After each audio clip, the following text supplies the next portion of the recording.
Okay, so I've got some streamers and I'll show you how, these I did ahead of time so they're dry. Let me show you though. All you do is just take some fondant and just cut strips. That one's a little wide. They need to be wider than the herb mincer does, but just twist them like this.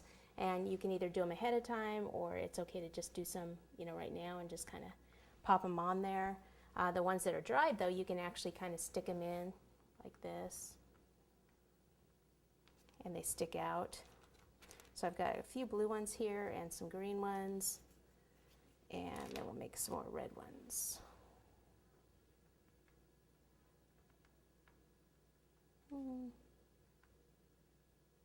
And these are just basically, it's like a little filler to put in here.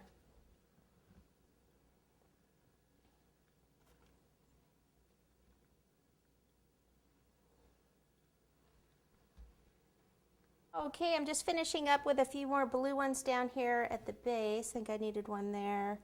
And just take a quick look. Somewhere up here it needed blue. Blue!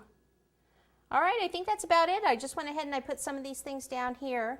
Other than that, just filled in. Put some of these streamers hanging off the handles.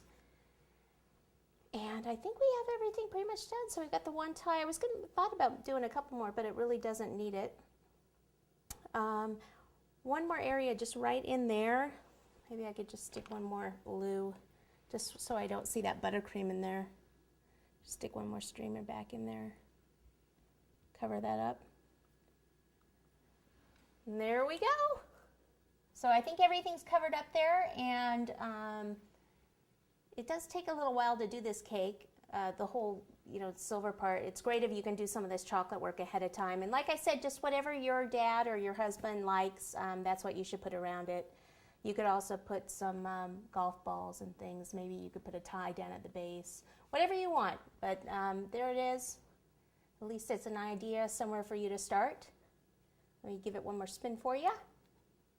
And hope you all have a happy Father's Day. This little thing in the back here, that mark, you could always have covered that up with one of these little button type things or something around there. But, it depends, if you're going to see it or not. There you go. Happy Father's Day.